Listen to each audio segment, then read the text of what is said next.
पानी पानी बुड़िला भुसुड़िला भासिला रास्ता रे अंटाए अंटाए पानी जलबंदी स्थिति रे हंतसंत जीवन कोप करिछि प्रकृति आकाशरू खसिला मृत्यु पाकिस्तान रे मौसुमी वर्षा आतंक बन्या विभीषिकार बुड़ीगला सेहबाज मुनीर देश किछि दिन तले पानी पाई गला सुखिथिला आजी तार तंटी जाए पानी वर्षा विपत्ति पाई एबे सुधा प्राय 200 लोकंकर मृत्यु होइथिबा बेले 560 जन आहत होइछथि। बन्या वित्पात पाई अनेक अंचल रे एमरजेंसी लागिछि। पाकिस्तान पंजाब प्रदेश रो अवस्था संगीन होइछि जेउठी लोकंक घरद्वार बुड़ी जाइछि आसबाबपत्र भासी जाइछि रास्ता ना नाळ जानिबा कष्टकर होइछि।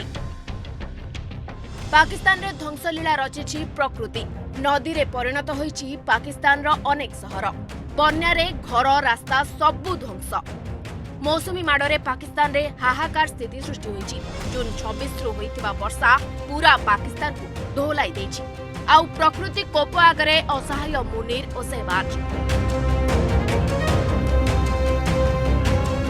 पाकिस्तान रो लगातार बन्यार भयंकर दृश्य सामना को आसुछि चारियाडे खाली पानी आउ पानी दिन को दिन स्थिति भयंकर हेउछि पाकिस्तान को बुड़ी जिबार भय खारिछि गाँ चाष जमी सबु जलमग्न रास्ता नदीर भ्रम सृष्टि करुछि। रावलपिंडी रे वर्ष पर अचानक आसीथिबा बन्या रे पूरा सहर जलबंदी होइछि पानीर द्रुत प्रवाह रे सबु किछि भासी जाइछि। जातीय विपर्यय परिचालना कर्तृपक्षक अनुसार पाकिस्तान रे वर्षा विपत्ति रे 200 लोकंकर मृत्यु होइछि 560 आहत होइछन्ति मृतकंक मध्यरे प्राय 100 जन शिशु रहिछन्ति।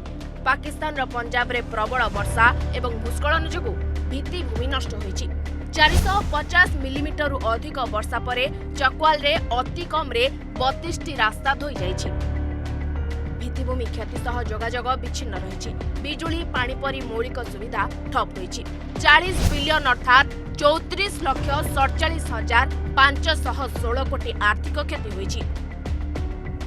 बन्या स्थिति भी पाकिस्तान रु किछि अजब दृश्य सामना को आसिछि जीवन को विपद रे पकाई रावलपिंडी रे जने सांबादिक रिपोर्टिंग करुथुबा देखिबा को मिलिछि बेके पानी रे छिड़ा होई बन्या रिपोर्टिंग रो लाइव कवरेज करिथिले पाकिस्तान रे स्थिति संगीन होइछि लोकन को सुरक्षित उद्धार करबा को लागि पडिछन्ति टीम तळी अंचल रो उच्च स्थान को चली जिबा को लोकन को कहै जाउछि ब्यूरो रिपोर्ट प्रमेया.com।